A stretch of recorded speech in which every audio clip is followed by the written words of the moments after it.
না থাকতে পারে, সম্পদ না থাকতে পারে, চেহারা না থাকতে পারে, বুক ভরা নবীর ভালোবাসা লাগবে। লাগবে কি লাগবে না? লাগবে। আজকে আমরা নিজের জীবনটাকে বিভিন্নভাবে অযথা নষ্ট করে দিচ্ছি। এই জন্য মিলাদুন নবী সাল্লাল্লাহু আলাইহি সাল্লাম মানি হলো আমার নবীর শুভ আগমন। অনেকে বলেন আমরা যেভাবে নবীর মার পেট থেকে আসি, নবীও নাকি সেইভাবে এসেছেন। আপনারা বলুন, নবী কি সেইভাবে এসেছে?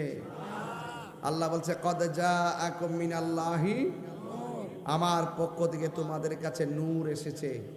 আর মা আমেনা বলতেছেন 12 রবিউল আউয়াল সুবে সাদিকের টাইমে আমি দেখেছি আমার নাবিমলের বাম দিক দিয়ে একটা নূরের জ্যোতি বের হয়েছে।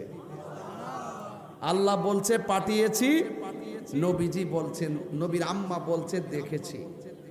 আর নবীর স্ত্রী বলছেন আমি যখন নবীর স্ত্রী হযরত আম্মা জান আয়েশা সিদ্দিকা রাদিয়াল্লাহু তাআলা আনহা বলেন, আমি যখন ঘরের ভিতরে সুই হারিয়ে ফেলেছি, অন্ধকারের কারণে সুইটা খুঁজে পাচ্ছিলাম না, ঠিক ওই মুহূর্তে আমার নবী যখন ঘরে ঢুকলেন, নবীজির কপাল মোবারকের নূরের আলোতে ঘরটা আলোকিত হয়ে গেছে।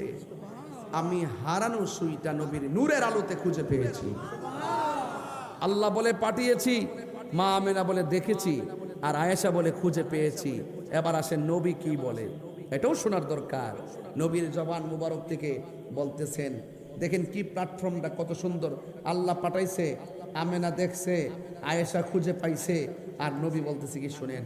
নবীজির কাছে একজন সাহাবী যার নাম জাবির ইবনে আব্দুল্লাহ আনসারী রাদিয়াল্লাহু তাআলা আনহু, যার বাড়িতে আমার নবী দাওয়াত খাইতে গেছিল, মনে আসেনি?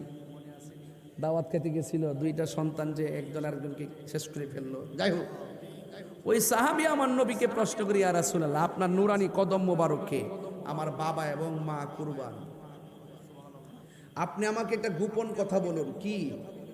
আল্লাহ রাব্বুল আলামিন সর্বপ্রথম পৃথিবীতে কি বানাইছেন? নবীজি বলতেছেন, ইন্নাল্লাহ তাআলা খলাকা ক্বাবলাল আশিয়াই নূরান নাবিয়্যিকা মিন নূরিহি।